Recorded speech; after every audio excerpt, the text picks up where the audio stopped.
Thank you for standing by, and welcome to Compass Diversified's conference call. At this time, all participants are in a listen-only mode. Today's call is being recorded. After the speaker presentation, there will be a question-and-answer session. To ask a question during the session, you will need to press star 11 on your telephone. To remove yourself from the queue, you may press star 11 again. I would now like to hand the call over to Ben Tapper, VP Investor Relations. Please go ahead. Thank you, and welcome to Compass Diversified's conference call to discuss the restatement of our financial statements for the fiscal years 2022 through 2024. Representing the company today are Elias Sabo, Cody's Chief Executive Officer, and Stephen Keller, Cody's Chief Financial Officer. We are also joined by Pat Massarello of Compass Group Management, LLC. Today's call is focused on the restatement of our financial statements, our audit committee's internal investigation of Lugano, the actions we are taking in response, and an update on our 8 other businesses which have continued to perform during 2025. Before we begin, I'd like to remind everyone that during the course of this call, Cody will make certain forward-looking statements, including discussions of forecasts and targets, future business plans, future performance of Cody and its subsidiaries, and other forward-looking statements regarding Cody and its financial results. Words such as believes, expects, anticipates, plans, projects, should, and future, or similar expressions are intended to identify forward-looking statements. While these statements represent our best current judgment about future results, performance, and plans as of today, our current results and operations are subject to many risks and uncertainties that could cause actual results and operations to differ materially from what we expect. Except as required by law, Cody undertakes no obligation to publicly update or revise any forward-looking statements, whether because of new information, future events, or otherwise.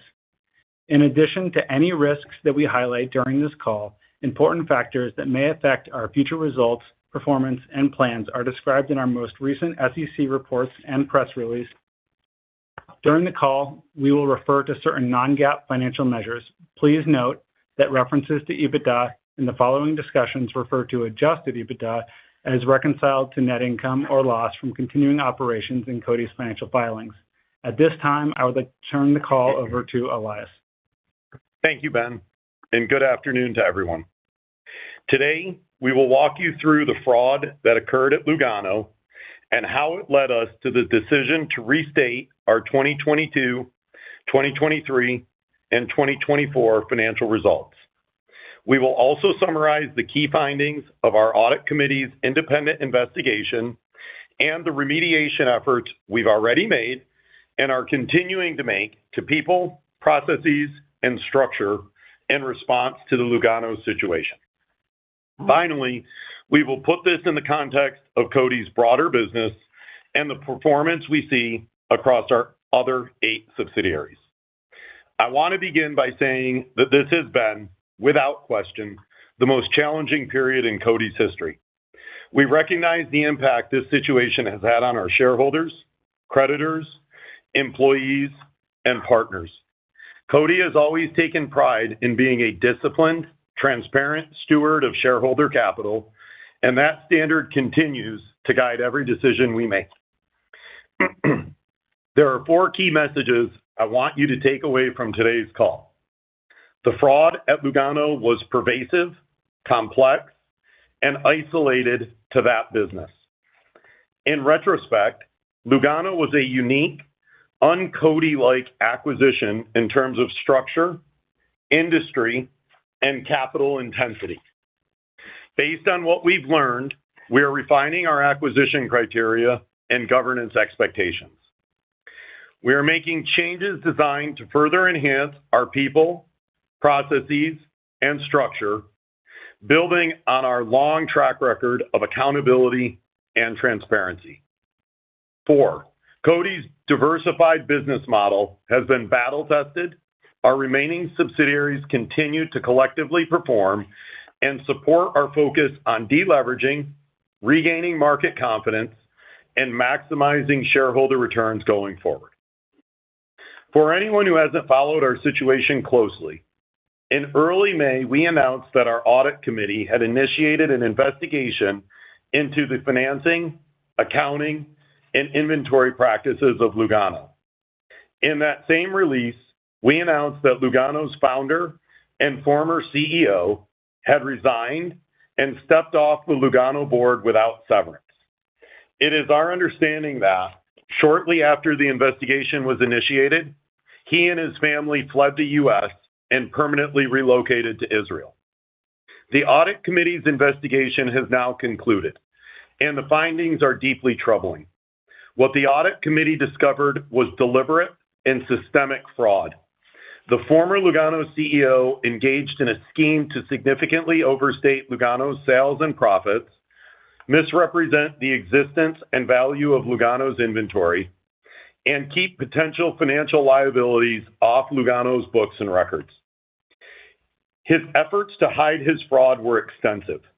He created fake sales transactions to inflate Lugano's reported revenues, claimed inventory that either didn't exist or didn't belong to Lugano, and entered into numerous unreported financing arrangements with third parties that he kept off Lugano's balance sheet.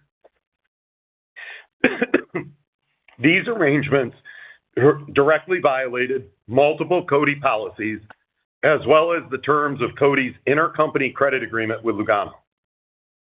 In support of his fraud, he relied on a complex network of undisclosed counterparties and financing arrangements, and prepared false documents and records to support these transactions and evade detection by Coty's management and auditors.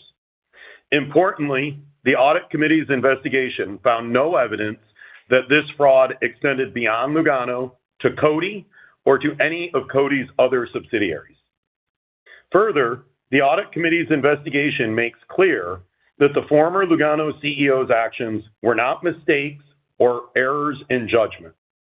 This was intentional fraud, carried out through a deliberate scheme to bypass controls that were put in place to prevent this type of misconduct. This fraud persisted for multiple reporting periods and increased in magnitude. Before I move on, I want to take a minute to explain why this situation has been so personally and professionally challenging. When we decided to acquire Lugano 4 years ago, we did so on the basis we do for every acquisition, on its financial merits. But I was especially excited about this opportunity because it appeared to closely align with Coty's core values. Lugano presented itself as a company that made community service a fundamental part of its business model. Its customer-only club, for example, required significant philanthropic commitments before a client could even be invited. The former CEO, among other honors, was an Ellis Island Medal of Honor recipient, an award given to individuals who have distinguished themselves through service to humanity. To later discover that these initiatives were only a facade for fraud, greed, and personal gain has been deeply disappointing. At Coty, our values are not a marketing exercise. They guide us because we believe it is the right way to do business and because we believe they differentiate us in a way that ultimately benefits our shareholders. What we uncovered at Lugano is fundamentally inconsistent with our philosophy. With that background, I'll now hand the call over to Stephen to explain how the events at Lugano impacted our financial statements for the periods we restated. Thanks, Elias. Early in the investigation, the audit committee confirmed that the fraud and financial misconduct were isolated to Lugano. Our other 8 subsidiaries were not involved, and there has been no change in our other subsidiaries' previously reported financials. Our corporate structure and business strategy were purposefully designed to ensure that operating challenges at one subsidiary do not directly impact our other businesses. We believe our ability to continue to drive growth collectively across our other subsidiaries amidst this backdrop of fraud is a testament to the resiliency of the Coty business model and to the strength of our operating teams. The fraud committed by the former Lugano CEO impacted Coty's financial statements in multiple ways, all of which will be detailed in our as-filed financial statements, which we anticipate filing very shortly. At a high level, the restatement significantly reduced our reported inventory. Consolidated inventory for 2024 was reduced by greater than $375 million, or nearly 40%. All of this is related to Lugano. It also brought into our balance sheet additional short-term debt related to previously undisclosed financing arrangements at Lugano. And further, Lugano's revenue declined by more than 85% from previously reported levels, following the removal of the fraudulent revenue. All of these adjustments will be reflected in our financial statements, and again, they're all driven by changes in Lugano's financials. Ultimately, the Lugano business was significantly smaller than initially reported. As a result, its cost structure was misaligned with its true scale, and it generated significant losses. Inventory levels were materially below what we had previously understood. Lugano, at the direction of the independent board of directors, filed for Chapter 11 protection on November 16, 2025, and commenced a Section 363 sale process. Lugano expects recovery from the sale of existing inventory, refunded taxes, as well as potential insurance claims, civil recoveries, and other sales of assets. Lugano's recoveries, net of expenses, will be distributed to Lugano's creditors. Coty is Lugano's senior secured creditor, but all recovery is subject to court approval. Regardless of what we ultimately recover from Lugano bankruptcy, the cost of the Lugano fraud will, by a wide margin, represent the most significant loss Coty has experienced since its inception. I do not want in any way to minimize that fact. With that acknowledgement, I do want to describe several structural offsets to the Lugano loss that will lessen the impact of Coty's shareholders over time. These offsets include a tax shield on future capital gains, roughly equivalent to the loss we realized at Lugano, a recoupment of overpayment of management fees paid by Coty to the manager during the impacted periods, all of which we expect to be completed by the end of 2026. A reduction in profit allocation payments due to the loss we realized at Lugano. In connection with the Chapter 11 process, Lugano will be deconsolidated from Coty's consolidated financial statements effective as of the bankruptcy filing date. The bankruptcy isolates Lugano's financial and legal obligations to the bankruptcy estate. While painful, Lugano's Chapter 11 process provides a defined and orderly progression to bring the Lugano matter towards resolution. I want to turn now to the steps we are taking as a result of what the Audit Committee's investigation uncovered at Lugano. While our ownership model and governance framework have supported a long and successful track record across our subsidiaries, this situation has reinforced that we must always look for ways to improve. At the conclusion of the investigation, we conducted a thorough assessment and are implementing enhancements to our processes, structures, and controls. These actions build on, rather than replace, the framework that has served our shareholders well over many years, and are designed to further strengthen our risk management and enhance our oversight. Lugano was a departure from the capital-light, cash flow positive, professionally managed businesses that have driven our success for over 2 decades. Uniquely, we partnered with a founder who retained significant ownership, continued to serve as CEO, and was instrumental in most aspects of the business. While we took steps to address this after the acquisition, he exploited the ownership structure and concentrated key man risk to circumvent our controls. Based on these learnings, we are refining our acquisition criteria and governance expectations so that over-reliance on a founder CEO, coupled with atypical industry-specific practices, will be avoided in future acquisition decisions. Further, we are focused on strengthening our compliance, risk management, and internal audit functions. We have made the decision to move to an outsourced model and expect to add an additional risk and compliance oversight role reporting directly to our audit committee. We believe an outsourced model will allow us to more easily scale our internal audit resources to the size and complexity of our business at any given time. Further, it will allow us to add specialized resources with relevant industry experience to meet the changing needs of our subsidiaries. Finally, an outsourced model will also allow us to better leverage and adopt industry best practices as they evolve. Outside of risk and compliance, we are also working to introduce refinements to our acquisition process, including the standardization of guidelines for deal structuring and post-close management, supplemental due diligence requirements, and stronger credit committee oversight, approval, and monitoring of all intercompany loans to our subsidiaries. Finally, we are working on modifications to our management services agreements to create even greater alignment between our external manager and CODI shareholders, and to ensure that management fees overpaid over the course of our Lugano ownership are fully offset by the end of 2026. These actions are intended to augment and reinforce the processes we have in place so we can operate more effectively and continue our emphasis on ethics and compliance and deliver strong results for shareholders over time. I will now hand it back to Elias to provide an update on the rest of our subsidiaries. Thanks, Stephen. Despite a choppy macro environment, collectively, our other 8 subsidiaries continue to perform. These businesses are category leaders that operate in attractive markets, cater to enthusiastic customers, and we believe are well-positioned to deliver strong and durable financial results.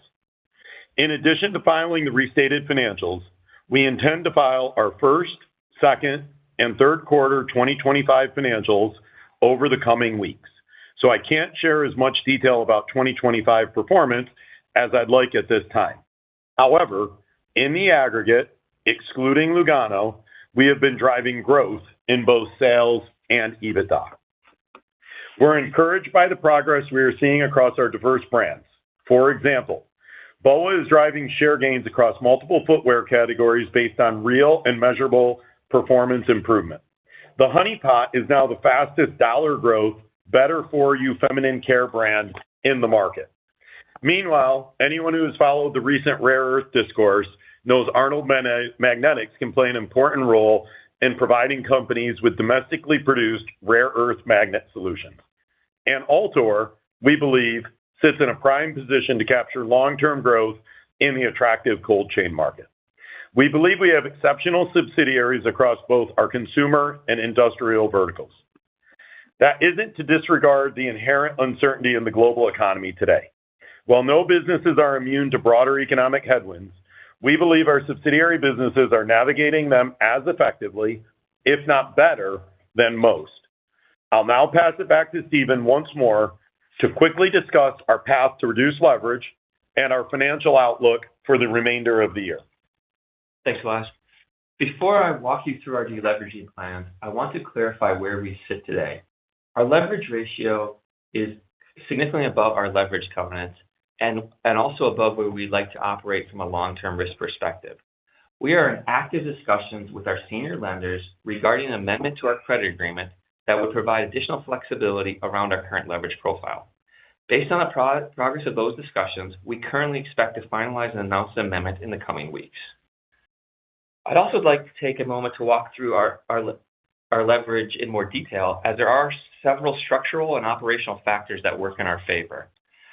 Excluding Lugano, we would expect our leverage ratio to drop from above 6 times now to approximately about 5.6 times. When you then factor in the expected growth in our full year 2025 subsidiary adjusted EBITDA, we expect to end 2025 with a leverage ratio around 5.2 to 5.3 times. This is still clearly outside our current covenant of 5 times. However, it is significantly lower than one might anticipate given our current situation. To quickly get back into compliance and to move closer to our long-term target level between 3 to 3.5 times, we have a dual-pronged approach. First, we are focused on ensuring that our subsidiaries continue to perform and drive solid growth in EBITDA and cash flow. We believe that based on the strength of our underlying businesses, we can organically return to compliance in 2026. Second, although our business model is to acquire, manage, and grow our subsidiaries, we believe that it's prudent to explore the divestiture of one or more of our subsidiaries in the near term to accelerate our deleveraging. To that end, we are actively working with our investment banking partners to look for ways to maximize value for shareholders, and we will be disciplined in our execution. Management is committed to reducing leverage, and we continue to drive sales and EBITDA growth at the subsidiary level. Finally, I'd like to briefly address our outlook for the remainder of the year. At the start of the year, we guided to subsidiary adjusted EBITDA of $570 million to $610 million, including Lugano. We now expect full-year subsidiary adjusted EBITDA of $330 million, $360 million, excluding Lugano. On a like-for-like basis, this represents mid-single-digit plus growth in subsidiary adjusted EBITDA, excluding Lugano, and it is consistent with our original guidance. We expect to publish our quarterly results in the coming weeks, and we'll provide more detail at that time. Because we haven't yet filed our 2025 Qs, I'll also provide a brief note on our current liquidity position. As of September 30th, our most recent quarter close, we had $65 million of consolidated cash on hand, $6 million drawn, and just under $4 million of letters of credit outstanding on our $60 million revolver. We expect our subsidiaries to continue to generate meaningful cash flow as we move throughout the year. I'll now pass it back to Elias for some closing remarks. As we move forward, we are operating with a renewed sense of purpose, determination, and focus. We recognize the gravity of the Lugano fraud and the impact it's had on our shareholders and other stakeholders. We are committed to rebuilding your trust, and we'll do that through the transparency, accountability, and discipline that have defined CODI since inception. We provide permanent and patient capital focused on driving long-term value creation at each of our subsidiaries. We acquire controlling interest in high-quality, high-growth, mid-market companies. Our long-term focus has enabled us to acquire and manage innovative and disruptive businesses that deliver outsized growth. We believe that this approach generates superior returns, and our track record supports that.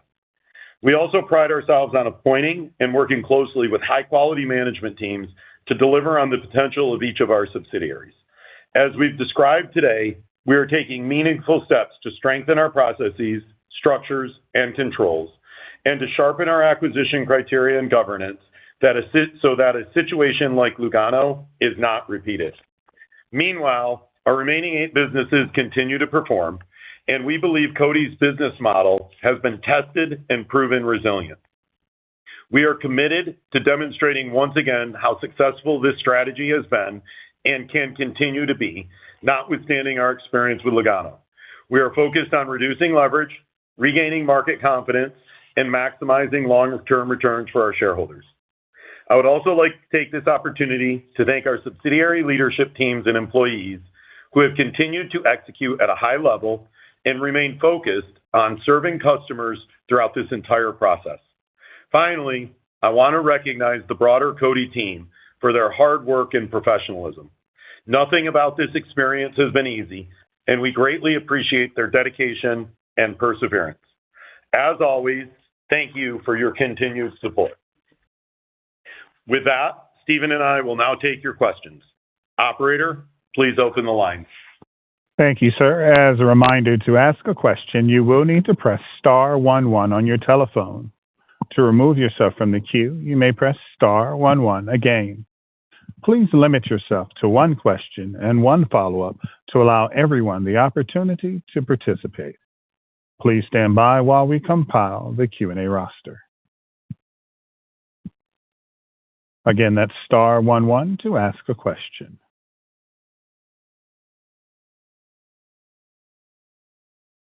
Our first question comes from the line of Chris Kennedy of William Blair. Your line is open, Chris. Yeah, good afternoon. Thanks for the update. We understand you're focused on reducing leverage, but can you just talk about the philosophy of returning capital to common shareholders going forward? Yeah, Chris, I would say, our first priority is to reduce leverage because I think that is good for everybody in the capital structure, and clearly being out of compliance is with our senior debt. It makes it, kind of requirement number one. We also have, kind of in working with our bondholders, when we issued this, we kind of had notionally always established and with the rating agencies that we would have a 3.5 times kind of ceiling on leverage for our normal operations. And so just to be clear, we feel that is the most important thing to do is to divest assets and harvest free cash flow from our businesses to get down below that leverage level. Once we get there, I think we'll have to assess, to be honest, what our capital allocation strategy is. We do believe in return of capital. As you know, it has been a historic pillar to what we have done. The form in which that would take and, how that would exist is really going to be based on the facts and circumstances at the time. So it's hard for me to say right now where we're sitting, what return of capital policies will take effect after our leverage gets back down to an appropriate point. But it is something that has been a pillar of what we have done. And, we will address that as, we get our leverage, as we bring our leverage down to a more reasonable point. Understood. Thank you for that. And then just broadly, I know we'll get the financials over the next couple of weeks, but across the 8 businesses, are there any standouts in terms of, performance relative to expectations, either good or bad? Thanks for taking the questions. Yeah, I would say there's a couple. I'm just going to hit on the outliers because most of the things are frankly within sort of a small band of what our expectations are. Probably the 2 largest outliers, one positive, one negative. The negative, I'll say, is Arnold Magnetics. With Arnold, the kind of political, football or the trade wars that have been created with China have caused significant problems with export control licenses on any type of rare earth material or finished product from a rare earth material. Arnold does have a big presence in China. Most of the product that we produce there is exported, and a lot of it is used in the aerospace and defense industries. Because of the way that China set up their export controls, it was just impossible for the company to comply, for us to be able to comply with what their requirements were.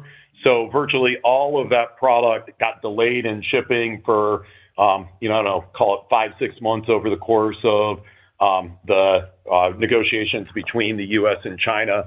And that's going to have a negative impact this year on what their operating results. I think the good news is we are seeing, as a result of that, significant orders coming in and demand being placed. And frankly, the RFQs that are coming out from some of our customers looking to re-domicile their supply outside of China is quite significant. So although negative in the short term, I would say, we think is net bullish over the kind of immediate to long, kind of intermediate to long term, even starting in next year.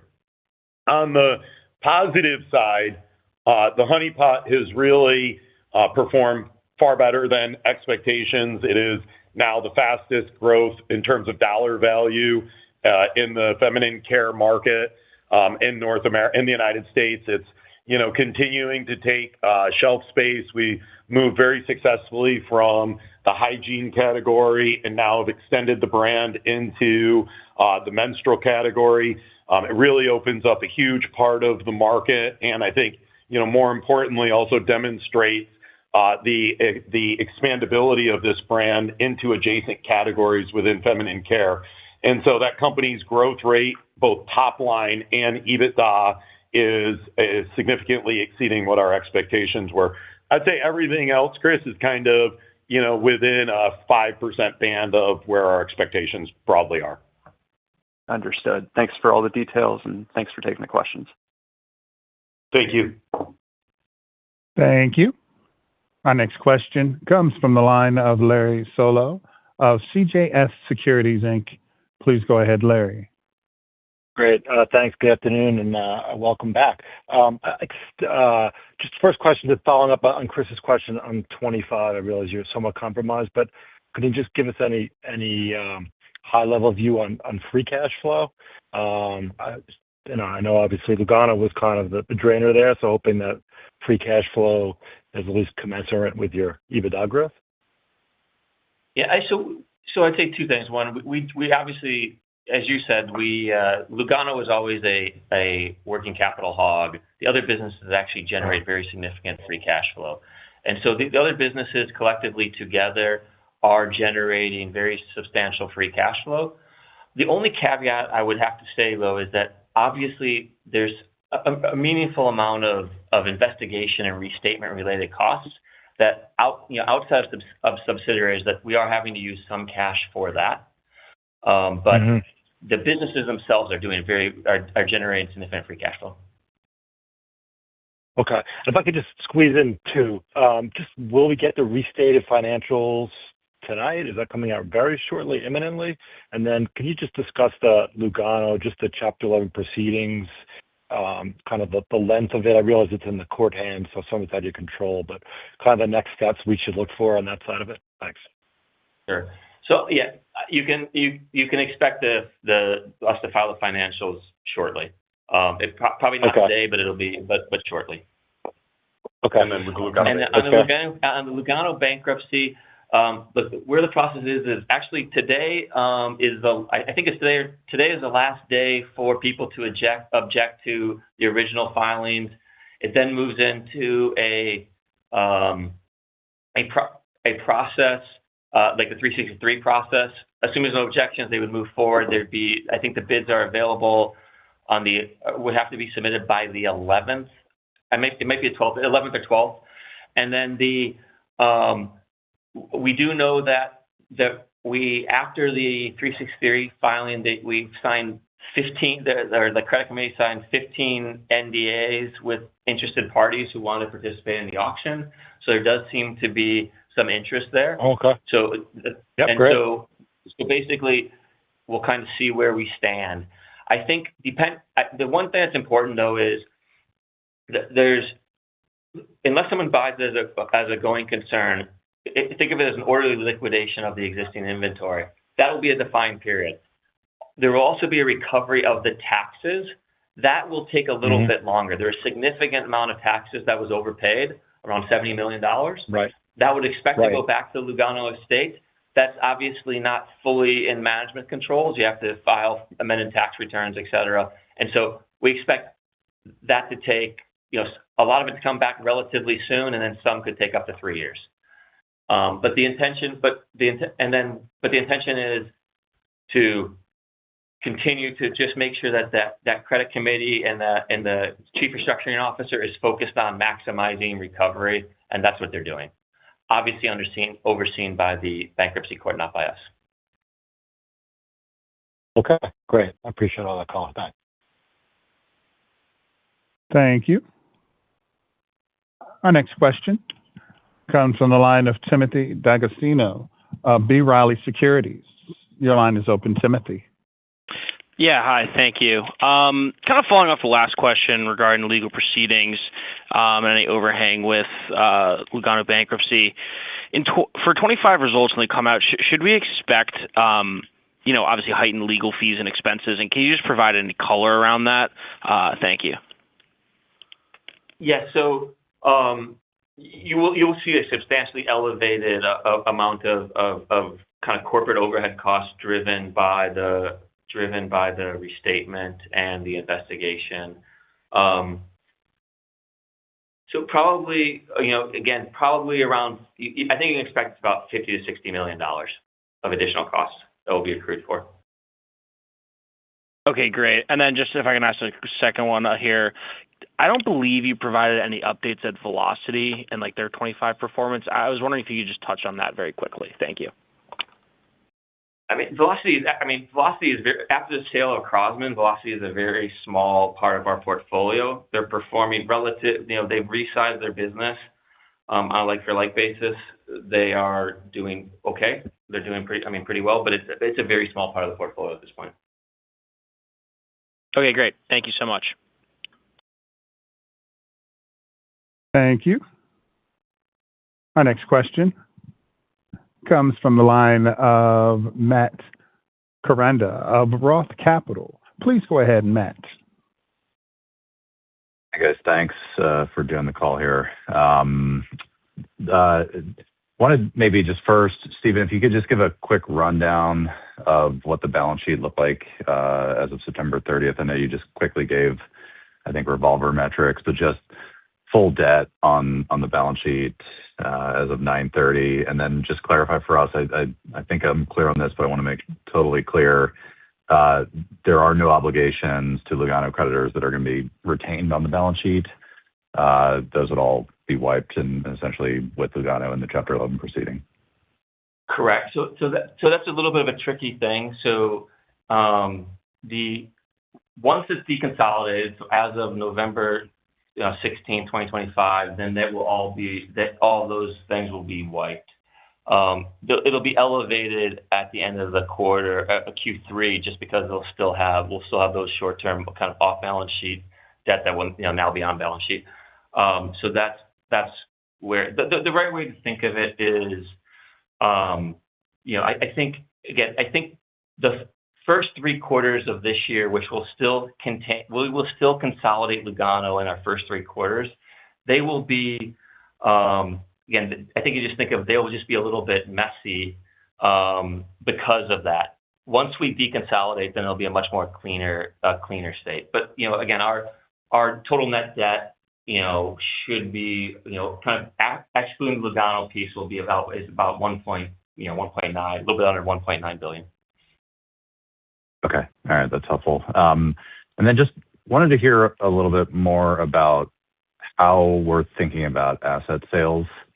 I guess wanted to hear your philosophy, Elias, on how we think about knocking down net debt, because obviously you've got some really good core assets that are unaffected by this that either maybe you want to retain because they're really healthy for the long run, but maybe also would be good opportunistic divestitures that would immediately help you on the leverage front. So just wanted to hear a little bit more about how you're thinking about divestitures. Sure. So I would say, Matt, in general, and this has always been the case, at the right price, all of our businesses are for sale. And, that is always going to be the case, and it always has been the case. And so, we've always said that all, I guess now 8 of our companies are open and available for sale.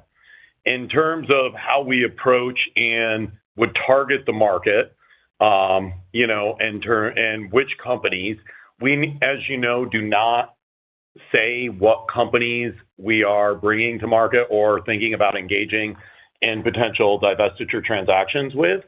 However, I would say our philosophy here is, there are a few assets that we think are, kind of timely to be able to divest right now, where the market backdrop is accommodative and where the valuation could be interesting to CODI's stakeholders, and provide with meaningful deleverage.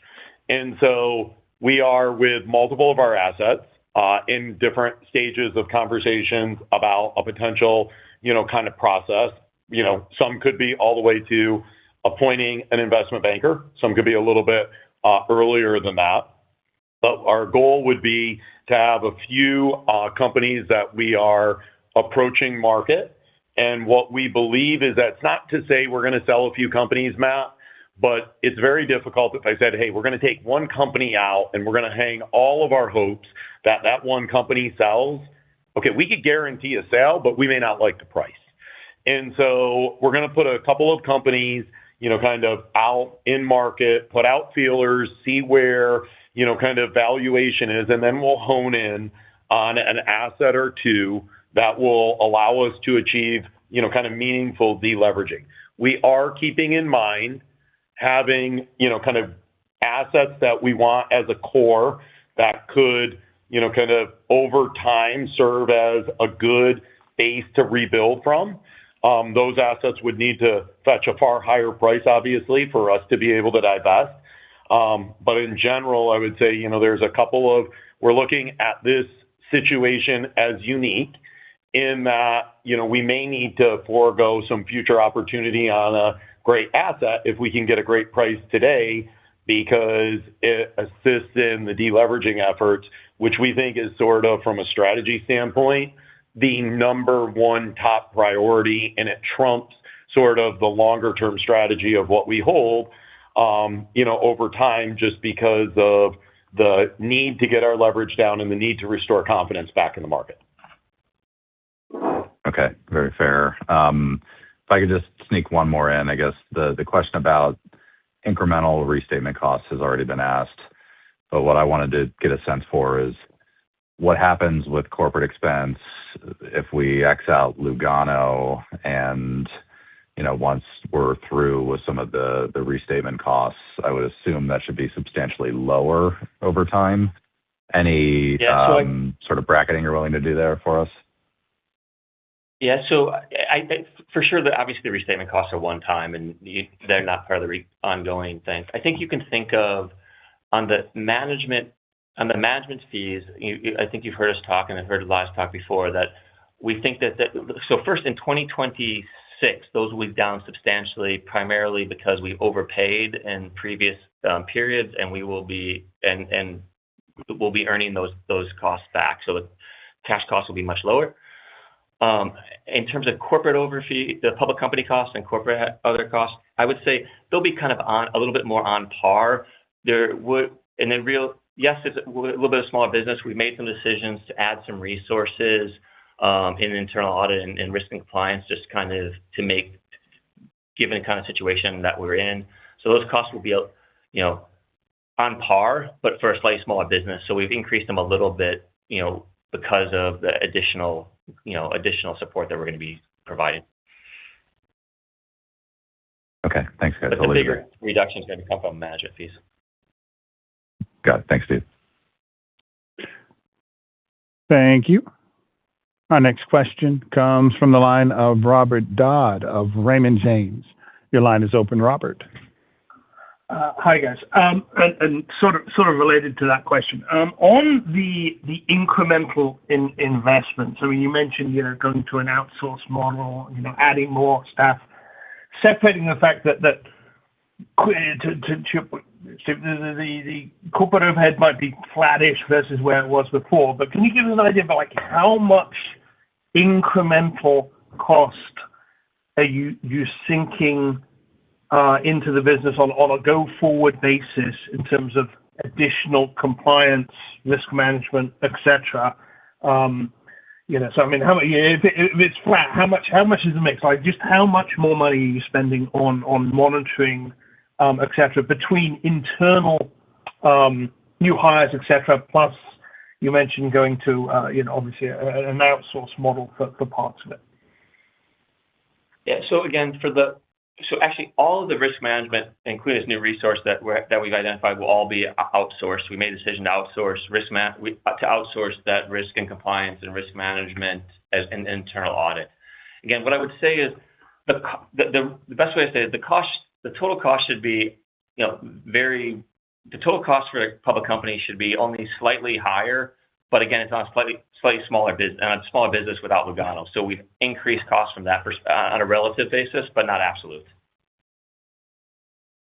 Okay, fair enough. And then if I can if we move past Lugano, the next kind of big business I was focused on was BOA. And I think you made some comments about it at the beginning that I think it was doing pretty well, and you've obviously given some updates on some of the other businesses. But how are design wins, etc., going for BOA/tariffs having any impact? Because obviously that's probably now your most significant and valuable business. Yeah, Robert, for sure it is our most valuable business, I would say, and just based on its multiple and its size. And it's, it continues to perform extremely well.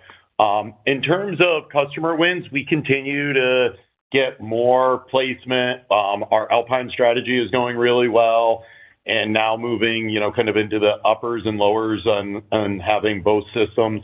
We just are broadly getting a lot more wins. In terms of, from that standpoint, I would say it's business as usual. They continue to, plug along, getting, kind of similar type of double-digit SKU growth, that we kind of work year over year. So the company is doing well on that, or SKU count, I should say. In terms of the tariffs, you remember, like this and PrimaLoft are both ingredient brands. And so the tariffs actually don't impact either of those companies. However, they will impact the products that those, companies' products go on. So if we go on a, piece of footwear that is made in China and then sold in the U.S. and it's got a 40% tariff, obviously our brand partner has to figure out how they're dealing with that and whether they're pushing through that cost. Say it's clearly from a standpoint of unit volume, you clearly have seen some headwind in all consumer products. And, I would say it's fair to say that both BOA and PrimaLoft their customers are experiencing those same headwinds due to tariff costs, but those are not directly impacting, the tariff costs do not impact BOA or PrimaLoft at any level other than, kind of that indirect through our customers, kind of unit volume that's happening. I will mention one thing about BOA, and that is, we do some business in Asia with all of the trade, wars that are going on, or the tariffs and then kind of retaliation that's happening. We do find in one of our Asian markets some revenue that has fallen off, but the rest of the business is growing and making up for it. And it was expected as we were going through this, and so it's not, it's performing right in line with what we would have expected.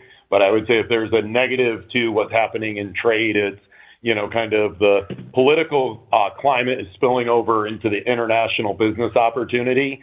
BOA saw it a little bit, but, really all of our businesses are finding international business harder it's harder today than they would have, call it a year ago, before tariffs and retaliatory measures have been put in place. Got it. Thank you. Thank you. Once again, to ask a question, please press star 11 on your telephone. Again, that's star 11 on your telephone to ask a question. Our next question comes from the line of Ryan Shelley of Bank of America. Your line is open, Ryan. Hey, guys. Thanks for the question, and thanks for doing this call today. My question was surrounding litigation following everything that happened with Lugano. So both ways, can you just give us an overview of litigation you're pursuing against both the founder as well as participants in the fraud, and then if there's any litigation currently outstanding against Coty itself? Thanks again. Yeah. So a couple of things here. Again, we have to a little bit separate Lugano from Coty in this particular case because, again, Lugano is now under control of the bankruptcy court.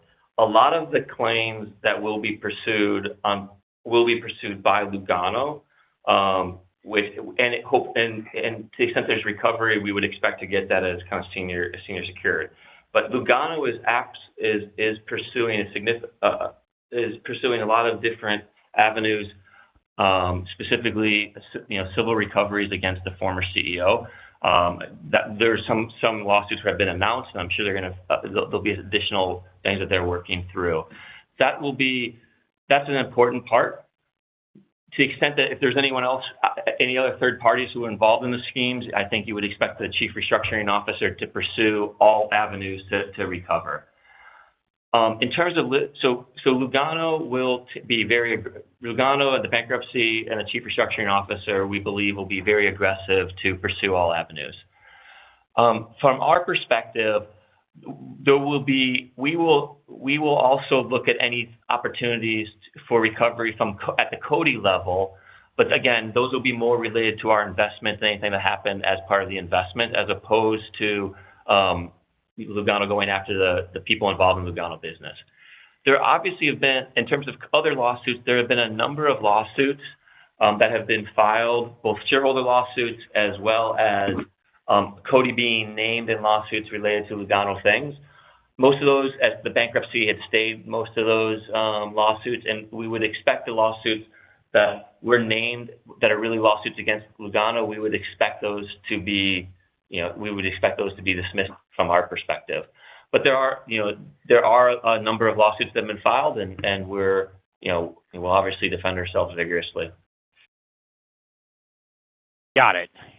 Thank you. So it sounds like most of the lawsuits would be related to activity at Lugano, not at Coty level. So, yeah, for sure. I mean, look, there will be lots of people who name Coty in lawsuits related to Lugano. Our expectation is that those that we're not the right, that those should be just focused on Lugano.